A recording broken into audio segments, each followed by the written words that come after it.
Good morning, everyone. You can probably tell from the opening chant, I'll be speaking about Swami Vivekananda. There's no special reason, not his birthday or anything. We've been reading about him in the Tuesday morning class. This is his education under Sri Ramakrishna. And anyhow, I just had feeling it would be nice to speak about Swamiji today. So the topic is the head and heart of Swamiji. I have some special feelings towards Swami Vivekananda. He was the one who brought me into all of this. And I remember the very first time I read the words of Swamiji, many, many, many years ago. How many years will it be? 54 years ago. Yeah, I was traveling in India. I happened to be in what was then called Madras, and it was my birthday, and I wanted to buy a book for myself, and I saw this little book, Teachings of Swami Vivekananda. I had heard the name before, but I didn't know anything about him specially. Mostly I bought it because it was very inexpensive.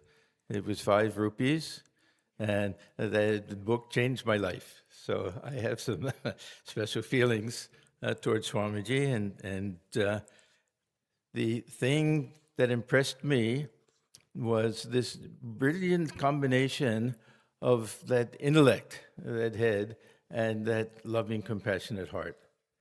So this is the topic today, the head and the heart of Swamiji.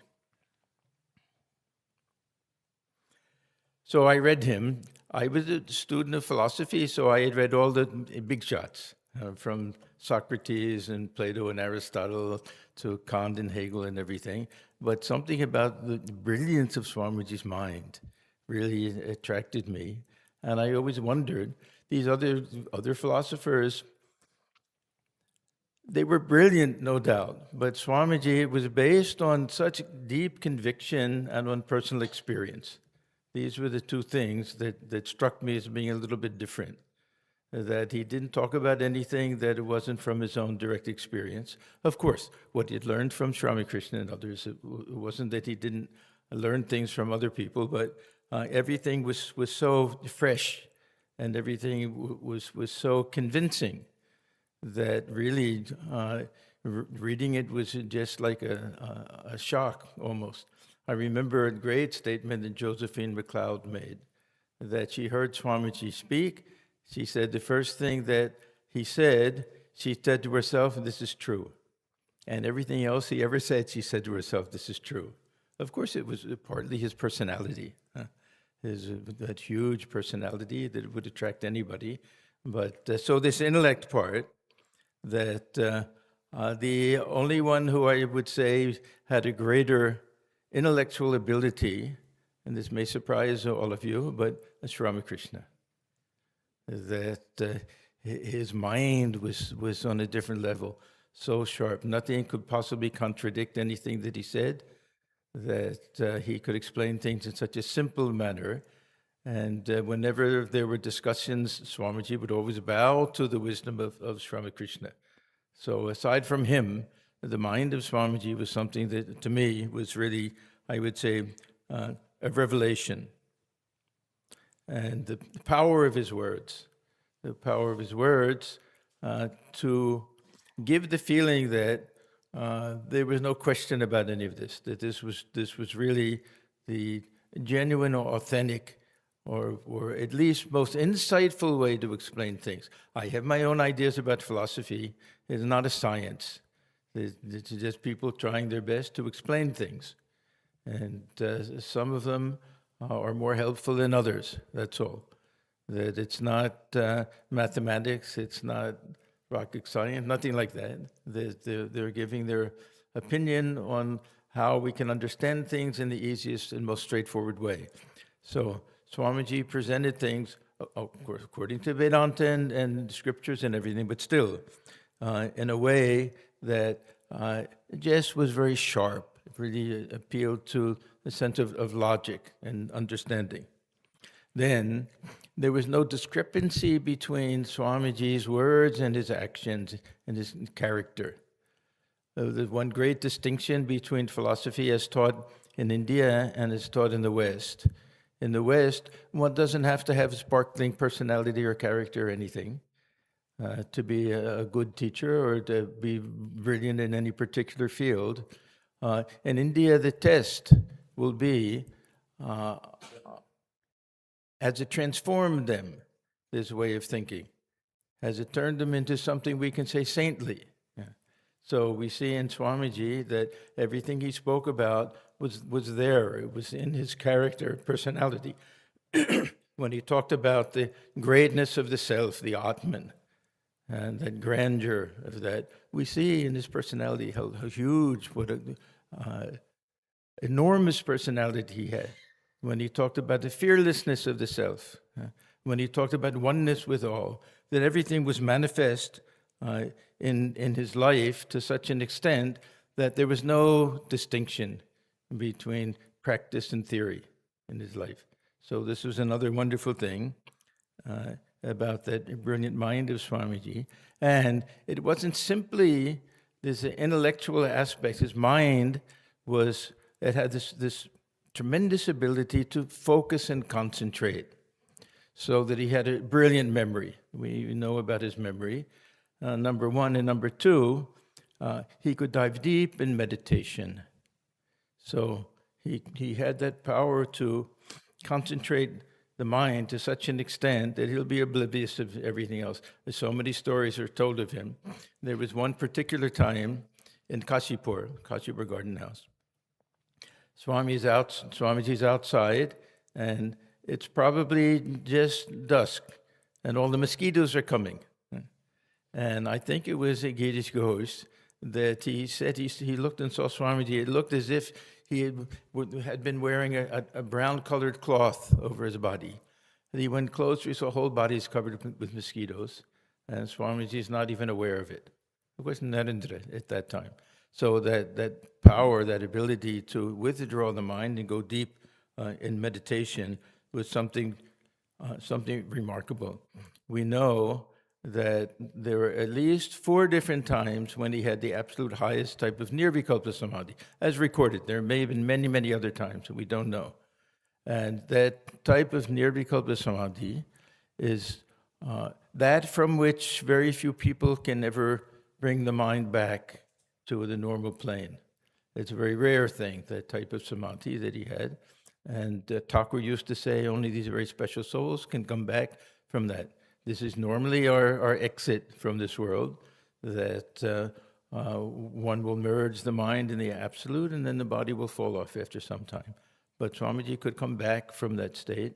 And Swami Ashokanandaji, he had this belief that Swamiji used to get these same types of samadhis, smaller ones from time to time, when he would seem to just kind of disappear from everybody and then come back again. So anyhow, that was the nature of his mind, that it was a brilliant mind, brilliant memory, and ability to focus and concentrate and to get lost in meditation. But I think what attracted me more was his heart. That Swamiji was such a deeply compassionate individual, how he felt for other people, could identify with other people, how he loved the poor, he loved the uneducated, those who struggled most in society, how we could absolutely identify with them, how he couldn't bear to see the suffering of others, and couldn't bear to see others who were indifferent to the suffering of others, and how he really he wanted everybody to be able to identify with the poor the same way that he did. And he spent his whole life really trying to inspire, especially his countrymen. When he came to this country, he didn't see the same type of poverty. His emphasis was different. But in India, really, he spent his whole adult life trying to inspire people there to work for the uplift of the masses and to help those who were sunk in poverty and lack of education and lack of opportunity. So this was the great desire of his heart. So we see this combination, head and heart. And Swamiji himself spoke about this. I'll read from one of his lectures. What is now wanted is the combination of the greatest heart with the highest intellectuality, of infinite love with infinite knowledge. Existence without knowledge and love cannot be. Knowledge without love and love without knowledge cannot be. What we want is the harmony of existence, knowledge, and bliss infinite, for that is our goal. We want harmony, not one-sided development. And it is possible to have the intellect of a Shankara with the heart of a Buddha. I hope we shall all struggle to attain that blessed combination.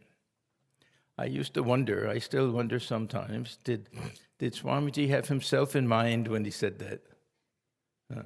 Because we don't have another example of somebody who combines those two, the intellect of a Shankaracharya and the compassionate heart of Buddha.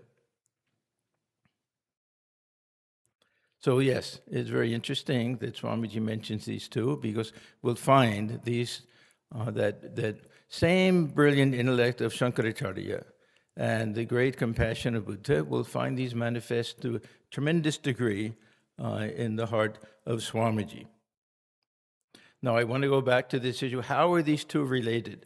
Swamiji seems to say that we need them together, but are they two different compartments in his life? Does one affect the other? Was one the cause of the other? Is his Vedanta the cause for his compassion, or vice versa? And it's tempting to conclude that this whole doctrine of worshiping God and man, that the living God, his social service, his practical Vedanta, was based on theory and philosophy of the oneness of everything. But I think somehow it was natural to him. Well, I don't think we really have to come up with any deep philosophical reason. There are people like that, we know. There's some people with no religion really, as we understand it, no deep philosophy, but they just feel for other people. They're selfless people, and they'll do it. They'll do that type of work. They'll go into poor countries and sacrifice everything just to help other people. So Swamiji, both based on Vedantic principles, we'll see, and also he was born with that tender heart, and there were many influences in his life also. So when we try to come up with particular cause of things, we find it's complicated. We never can really pinpoint that why was Swamiji such a compassionate person. Thakur used to tell the story of Ahalya and the sage Gautam, that Indra had some desire for the beautiful Ahalya, took the form of her husband and came and spent a night with her. When the husband found out, he cursed his wife. Later he found out it wasn't her fault, she thought it was him. He cursed her to become a block of stone. And then later, when he found out, he released her, saying that in the Treta Yuga, when Ram comes, that at his touch you'll be released from this. So all of this happened, and actually the story was Love and Kush, that the two sons of Rama were complaining about their father, and Hanuman said, you don't know how great he was, that at his touch, Ahalya got her life back. And then they said, was it because of his touch, or was it because of the words of the sage Gautama? So Thakur used to say that it's very hard to know exactly what is the cause and what is the effect of something. There will always be multiple causes for things like that.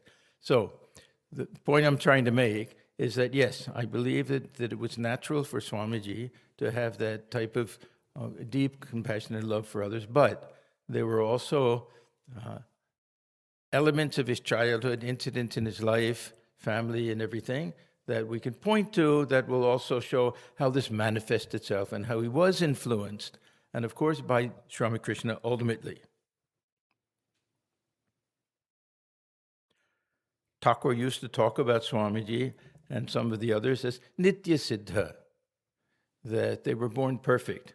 I personally like the Buddhist doctrine of the Bodhisattva, that they don't have to wait for the avatar. They come again only out of compassion for others.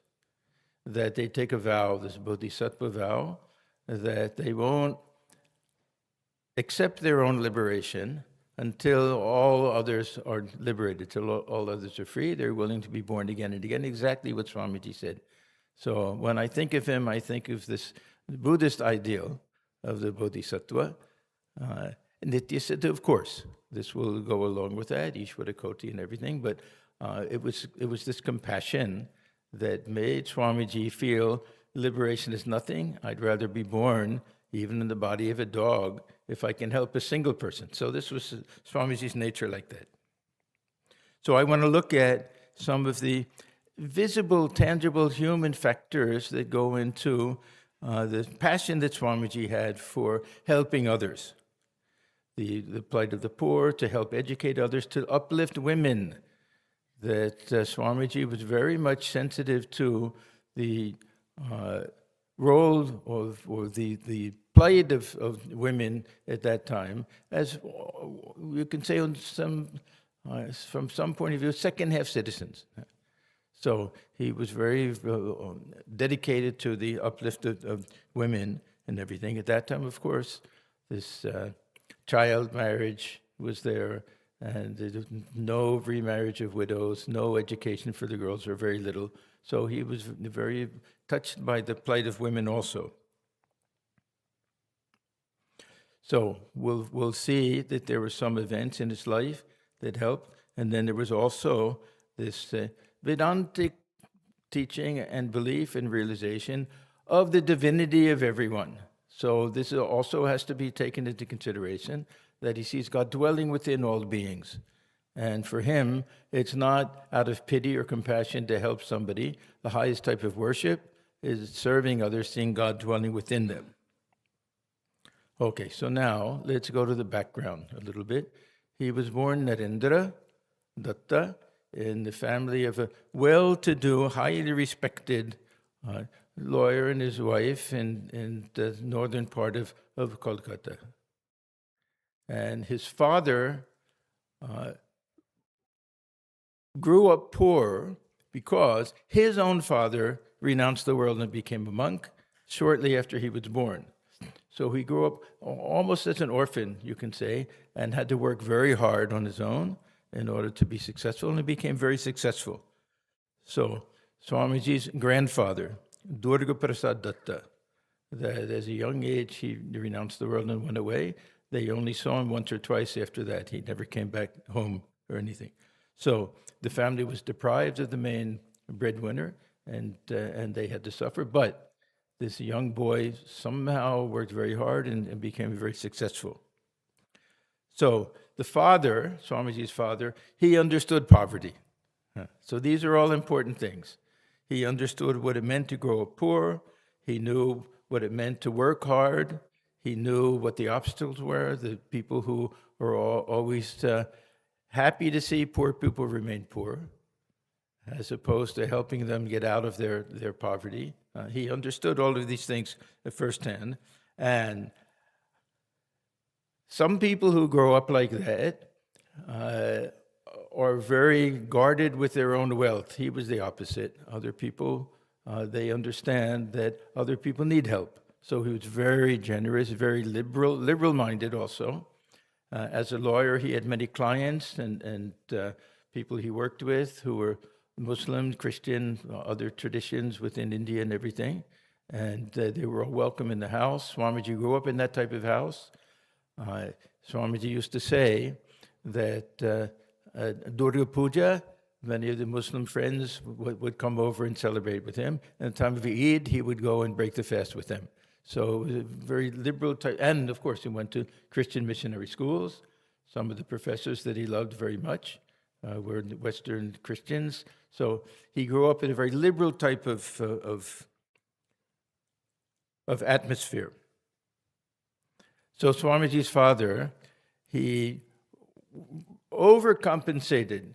He gave almost all of his money away and helping others. It was a huge house. If you've been to Kolkata, you see, I think there are over 50 rooms there.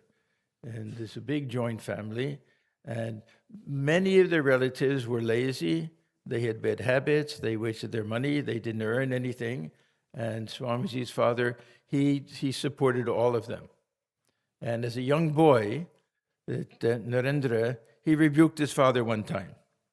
And his father said to him, "How can you understand the great misery of human life? When you realize it, you will sympathize with the poor creatures who try to forget their sorrows in the momentary oblivion obtained through intoxicants." These were great lessons for a young boy. You hear from your father something like that, it leaves a deep impression. And Swamiji, of course, later he became exactly like that. So we see even when Swamiji's young, Narendra, that any beggars would come, he'll give away anything. He gave away so much of his clothes and other things that they would lock him in his room. These beggars would come, and he would throw things out the window to them even. So that was his nature, just as a boy, that he didn't have any sense that this belongs to me, no possessiveness. He wanted to share with others and help others. Then, of course, when Swamiji's father died young, then this Narendra, he got to understand firsthand what poverty meant. He got to understand firsthand how those who are your best friends and who have great faith in you can just turn at a moment's notice. It was a very, very difficult testing period for him. How he thought that some of his friends would never leave his side, people would come to help and everything, and he found himself half abandoned by most of the people that he was expecting some type of help from, and he was very proud. He wouldn't go. So many of them didn't know how poor they were.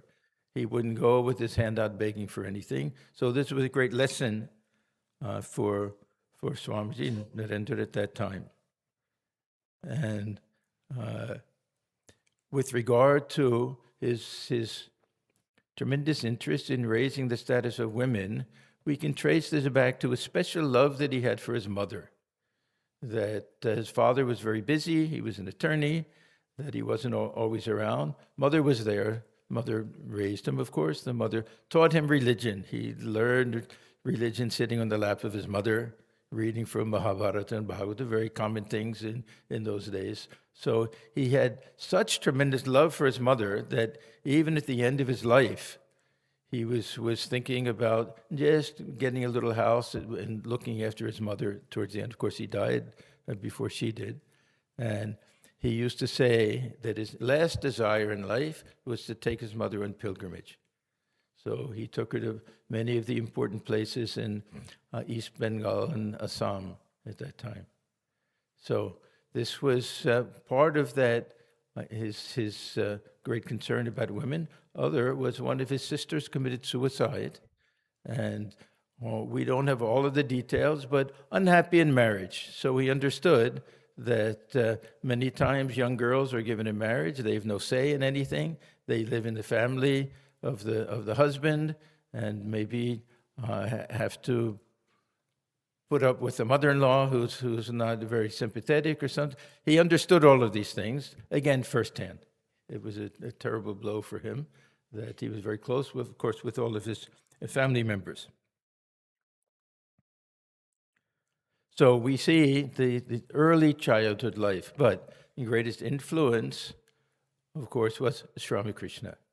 Now, we don't often think of Sri Ramakrishna as emphasizing the social service work and helping other people, but we know that Swamiji sat by the side of Sri Ramakrishna day after day after day, received all sorts of instructions and information from him to Kashipur at the end, and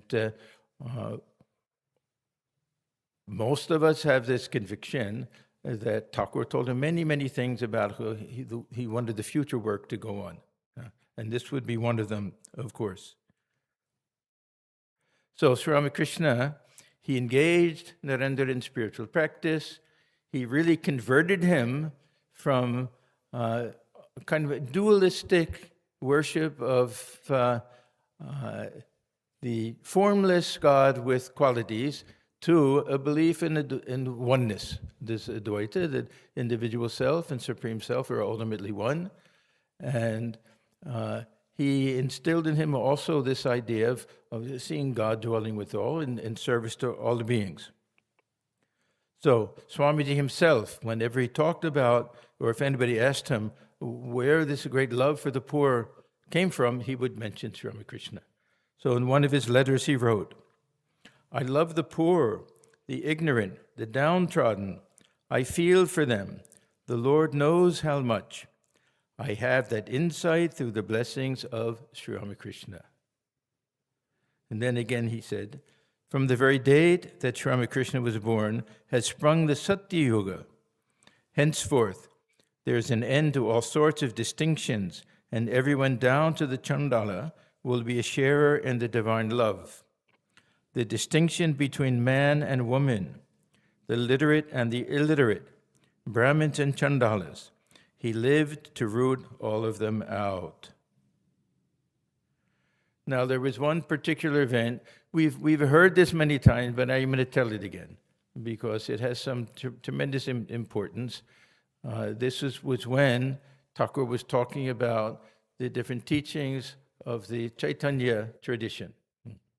So he was mentioning three. There was a very interesting conversation that's recorded in Chaitanya Charitamrita, where Chaitanya Deva gives a whole list of most important spiritual teachings. Then he said, no, shorten it. And it gets shorter and shorter and shorter. It becomes three, and two becomes one. But the three of them, the Thakur was talking about that Name Ruchi. So get a taste for the divine name, repeating the name of God, to feel some joy when we repeat the name of God. So this Name Ruchi. Then Vaishnava Seva, that serve the devotees of God. And then the last one was Jivedaya, compassion to living beings. Now, Sri Ramakrishna, we can picture the scene that he's saying these things, and yet when it comes to Jivedaya, he starts repeating it to himself, and he goes into an ecstatic mood. Compassion to human beings, compassion to living beings. And he goes into some type of ecstatic mood. And some of his most beautiful teachings are just as he's coming down. He's not quite in what we call the normal plane of consciousness, but able to see and talk in that ecstatic mood. So he came down from that mood and he said, compassion to living beings, compassion to living beings. Durshala. Yeah. Who do these wretches think that they are? Will you tiny worms show compassion to living beings? No, not compassion to living beings, but service to jivas as a worship of Shiva. So this becomes the byword of the social service work, worship of God, living God, that we do in the order. Shiv Gane, Jiva Shiva. Yeah, looking upon the jiva as Shiva, and looking upon service as worship.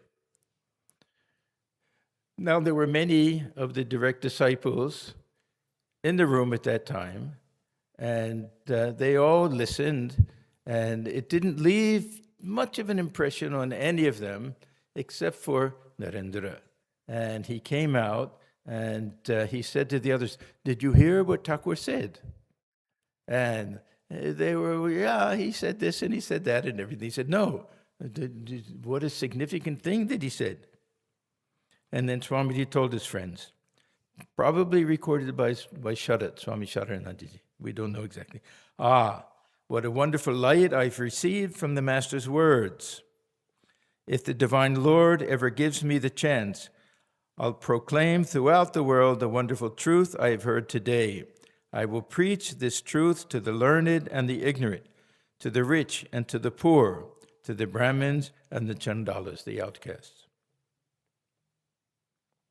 Some years later, Swamiji wrote in a letter to his disciple, Sharat Chandra Chakrabarti.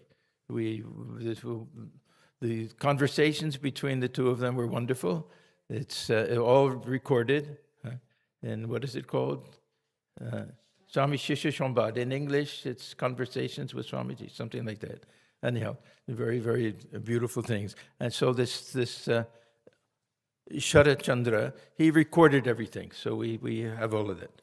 So Swamiji, this is actually in a letter that he wrote to this very beloved disciple of his. Here is a peculiarity. When you serve a jiva with the idea that he is a jiva, it is daya, compassion, and not prema, love. But for us Advaitins, this notion of jiva as distinct from God is the cause of bondage. The application of the word compassion, even to jiva, seems to me to be rash and vain. For us, it is not to pity, but to serve.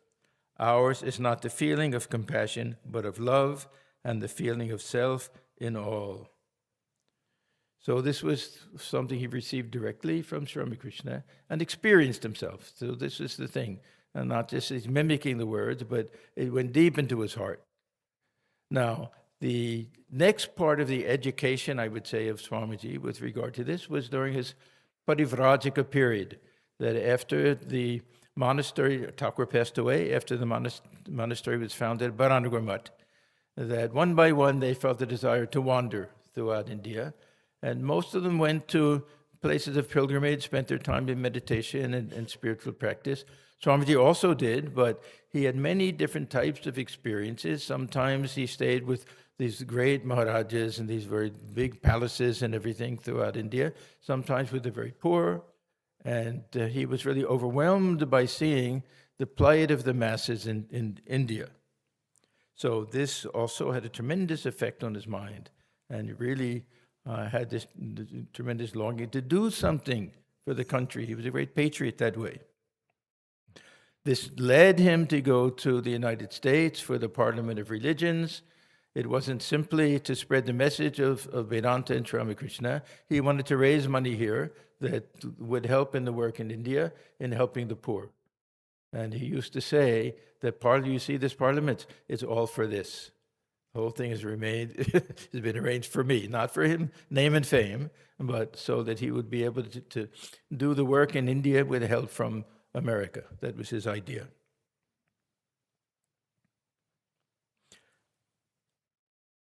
He happened to meet Swami Turiyananda just before he left for the West. I think it was Mount Abu, and the beautiful statement that he made. Swami Brahmananda was also there. I traveled all over India, but alas, it was agony to me, my brothers, to see with my own eyes the terrible poverty of the masses, and I could not restrain my tears. It is now my firm conviction that to preach religion amongst them without first trying to remove their poverty and suffering is futile. It is for this reason, to find means for the salvation of the poor of India, that I am going to America. Brother, I cannot understand your so-called religion, but my heart has grown much, much larger, and I've learned to feel. Believe me, I feel it very deeply. So when Swamiji came to the United States, we see on the one hand his zeal to spread the teaching of Vedanta in the West. On the other hand, if we read the letters that he wrote back to his brother disciples, we see the whole time churning in his mind is setting up what he used to say, the machinery, to help lift the masses of India. So he was constantly telling them, do something for the poor. One of his letters, he wrote, 100,000 men and women, fired with the zeal of holiness, fortified with eternal faith in the Lord, and nerved to lion's courage by their sympathy for the poor and the fallen and the downtrodden, will go over the length and breadth of the land, preaching the gospel of salvation, the gospel of help, the gospel of social raising up, the gospel of equality. One of the issues that Swamiji dealt with and weighed on his mind very much was caste. And he saw something positive. In the beginning especially, he saw it as a type of organization of society where there'll be certain people who will do different types of jobs and everything will run very smoothly. And he had this tremendous interest in knowing how flexible the caste system was in the early days. And he felt that this hereditary caste was the main problem, that you're stuck in that caste. That he felt that in the earlier days, perhaps one is born with a desire to be a carpenter. One wants to be a lawyer, one wants to be a doctor, that they could, like joining a guild. It was something like that. So he was always trying to find evidence that this hereditary caste was something that came later. And he felt that that was the real problem. And also that the members of the higher caste had privileges which the others didn't have. So this is something that bothered him very much. Later, he came to feel that caste in itself was problematic. So he gave some beautiful lectures on practical Vedanta and everything in London. So this is from one of his lectures. But the idea of privilege is the bane of human life. Two forces, as it were, are constantly at work, one making caste and the other breaking down caste. In other words, the one making for privilege, the other breaking down privilege. And whenever privilege is broken down, more and more light and progress come to a race. None can be Vedantists and at the same time admit of privilege for anyone. The same power is in every man, the one manifesting more, the other less. The same potentiality is in everyone. Where's the claim to privilege?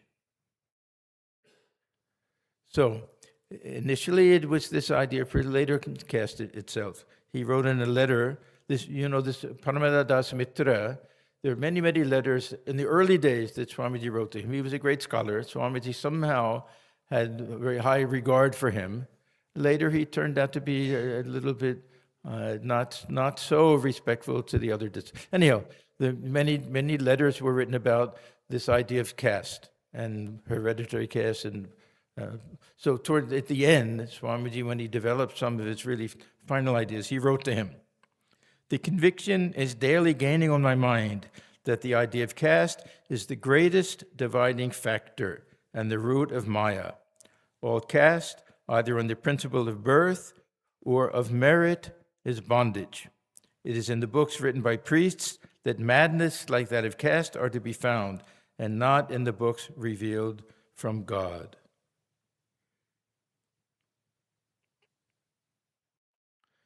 So, this idea of privilege, but the worst thing for Swamiji was the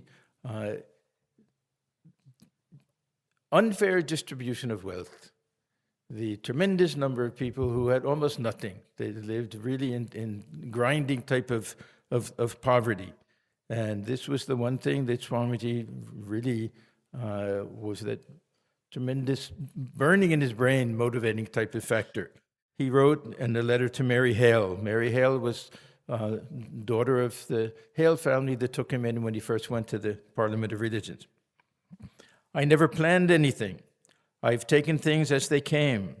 Only one idea was burning in my brain, to start the machine for elevating the Indian masses." And then he wrote back to his Madrasi disciples. He, on some level, he had more faith in his Madrasi disciples than anyone, and tremendous gratitude, because they were the ones who recognized him, they were the ones who helped raise money to send him to the West. They were the ones who remained very faithful to him. His brother disciples, of course, he loved in a special way. They're wandering about and everything. But these Alasingha and others, they're just waiting for the command. They really wanted to serve. So he wrote to them, "Feel, my children. Feel for the poor, the ignorant, the downtrodden. Feel till the heart stops and the brain reels, and you think you will go mad. Then pour the soul out at the feet of the Lord, and then will come power, help, and indomitable energy." In the same letter, "Material civilization, nay, even luxury, is necessary to create work for the poor. Bread, I do not believe in a God who cannot give me bread here, giving me eternal bliss in heaven." Who? India is to be raised. These will be in English because he's writing to his Madrasi disciples. Who? India is to be raised. The poor are to be fed. Education is to be spread. And the evil of priestcraft is to be removed. More bread, more opportunity for everybody. Now, Swamiji's solution to almost everything was education. Education and self-help. You give them education, they'll be able to solve their own problems. And this education had to be a character-building education. Swamiji had very strong ideas about education. Head, heart, and hand. Again, the head and the heart. That education, if it just gave us information running around in the brain, undigested, he said it was no education at all. So we have to have the ability to think things out for ourselves and to develop that heart, that love and compassion, and to be able to put things into action. So the hand, head, heart, and hand, he emphasized these three things. And he felt that education would really be the one thing that could solve all of the problems. You keep feeding poor people, you don't educate them, you don't give them means to earn a living, there won't be any permanent type of solution. He wrote to the Maharaja of Mysore, "The only service to be done for our lower classes is to give them education, to develop their lost individuality. They are to be given ideas. Their eyes are to be opened to what is going on in the world around them, and then they will work out their own salvation. Every nation, every man, every woman must work out one's own salvation. Give them ideas. That is the only help they require, and the rest must follow as the effect. Ours is to put the chemicals together.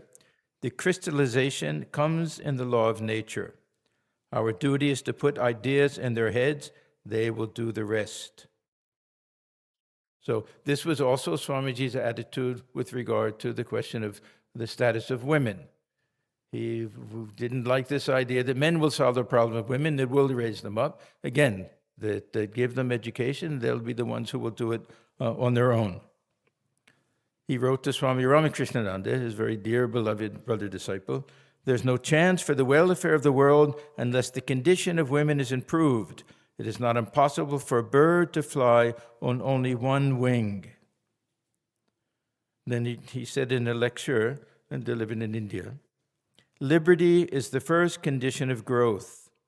It is wrong, 1,000 times wrong, if any of you dares to say, 'I will work out the salvation of this woman or child.' I'm asked again and again what I think of the woman question. It was a big issue in those days, partly the Brahmo Samaj.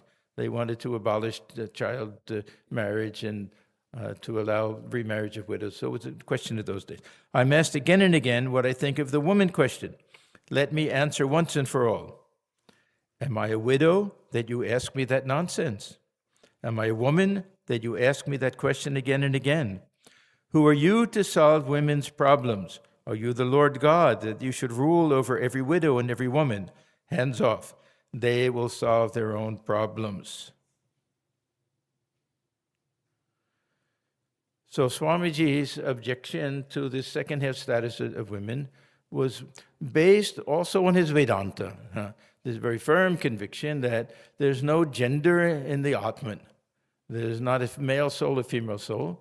There may be some skharas that belong to the mind, but the real self, that there's no distinction there. Equally, that either one with the divine or a part of God. So he wrote to his brother disciples, "I shall not rest till I root out this distinction of sex. Is there any sex distinction between man and woman? All is Atman."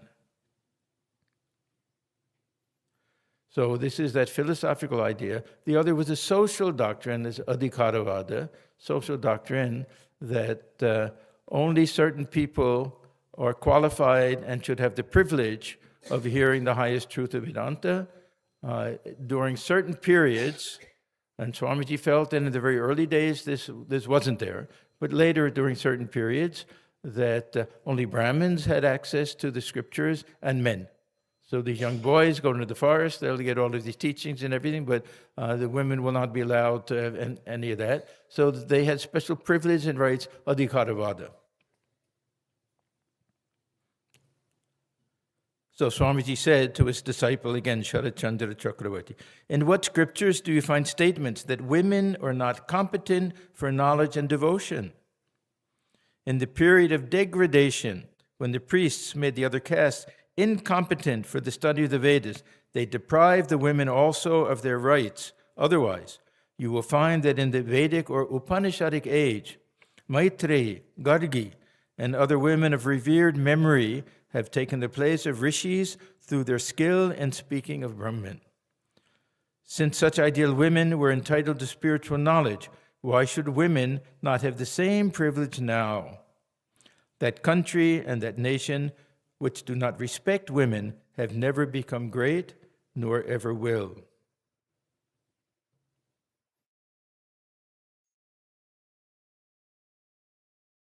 So a lot of this comes from Swamiji's belief in the divinity of the soul and oneness. Even this idea that why help another person? That's based on this idea that we feel the same divinity within, the same oneness.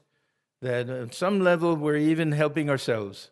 That we feel our own presence, that divinity within us, divinity within others, that this is all one and the same. So this was really at the heart of this doctrine of Swamiji, serving others, seeing God in them. Now, Swami Ashokanandaji, head of our San Francisco Center for many years, he made a very beautiful observation, which I agree with 100%, that Swamiji didn't love the poor only because he saw God within them. He loved the poor. He had some sense, even if you just take it as an individual, he would say that I love, with all their weaknesses and difficulties and problems and everything, he loved humankind. He said one time that I think I may have to be reborn. I said, why? Why do you say it? He says, I've fallen in love with mankind. So with all of the superimpositions that we say don't belong to the real self, all of these qualities of mind and heart and everything, some good, some bad, all of this together was that creature that Swamiji loved very much, the human being. So there's something very, very special with him. There are some people that everything is theoretical. I remember there was a book written by the philosopher Sartre, I think it was Nausea. One of the characters was a humanist. And this humanist, he loved all of humankind, but didn't like people. Yeah, that was the character there. A very nice way of putting it. But so Swamiji was the opposite, that it wasn't just this idea, the divinity of humankind and everything, but individually, one by one, he could identify with people and commiserate with them, especially those who were suffering and poor and everything. So this was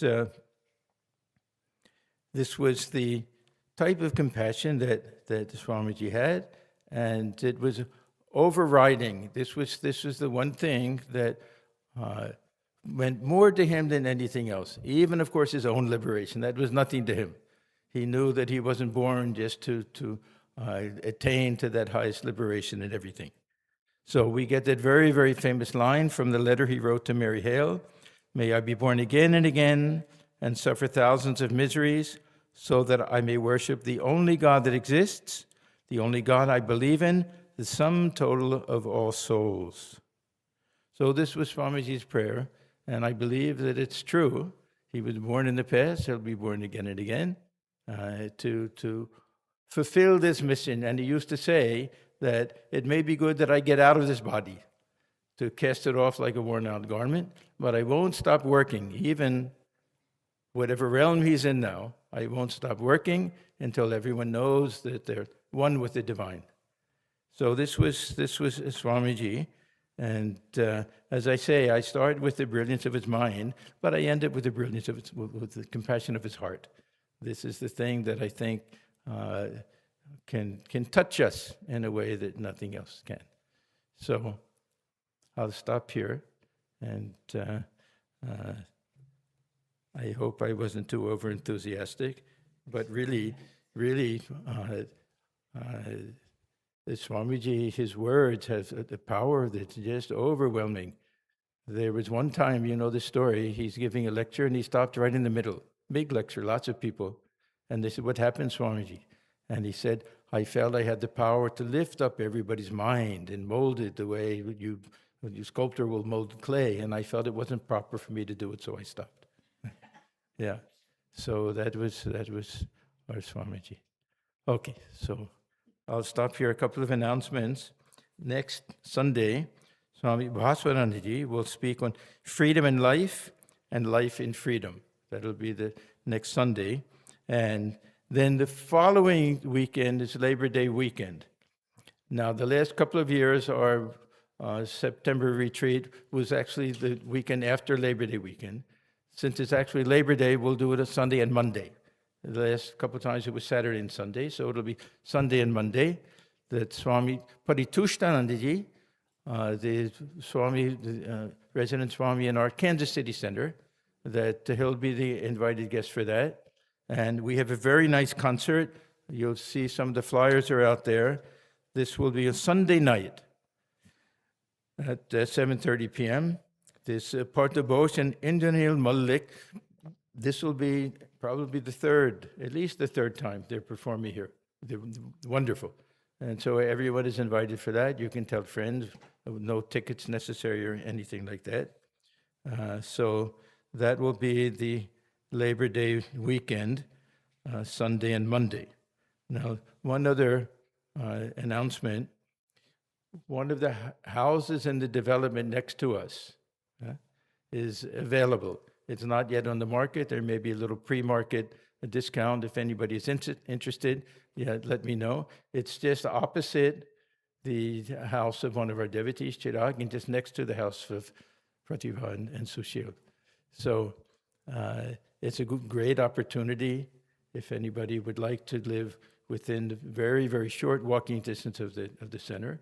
And they've let us know ahead of time. I think September they'll actually put it on the market, so it'll be open for everyone.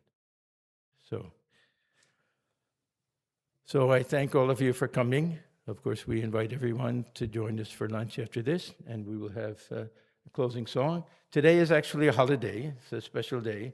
What is it?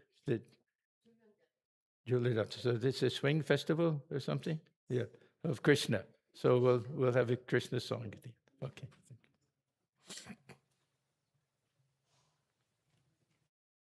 Page 88. We will sing that song.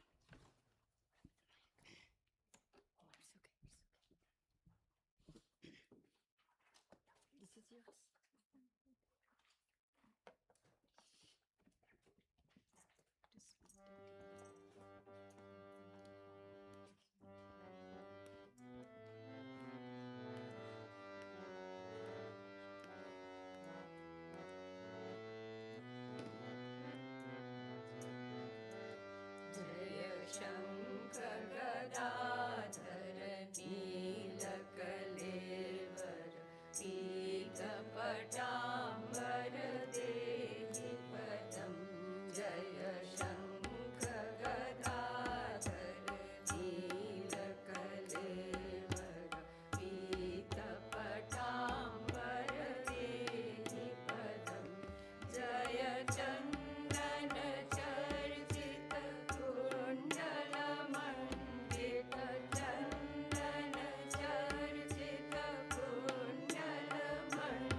Jai